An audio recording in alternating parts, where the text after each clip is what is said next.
akagaro kurenga 50 nubwo gateganisibwe kugwerereze ki kandi berarikiriye kwija kuterwa enjara rwaranda umuyaga gurijiro ku mwinji munonga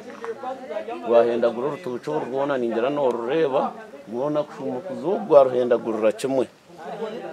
kandi boyenu nenyi mahoro katerwa hwenkubaha ate cyo kukibecyo rugiremo haza hweki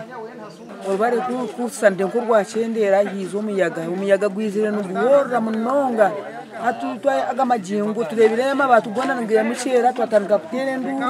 abantu bashaba government kubirukanjera ahabwo kubatibine bwekoro bwa hati ahabo kubatwine cyo kurisa abana baza kurgaha amashomero twine school fees nabaza kubana bagenda bakugarukayo nshaba government okutwera mukatuyamba ebihimba tutubyine bukwireho ntubashaba mu mutwereze cyo kurya ahabo kubito tugorirwa kabo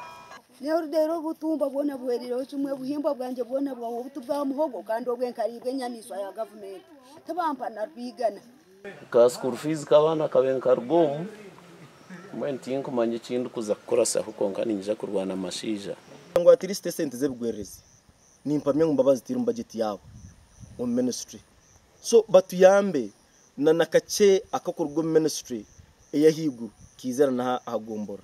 umuruka gwanya kahanga yo kubanza hamwe ne ya kabiri hamwe no gwarya amarembo yo kubanza hamwe ne ya kabiri umugombora ya Camhunga umurigara West mu Rushenyi no bateganisibwe kigwerereze ki gasha kwa Ben Mohoz.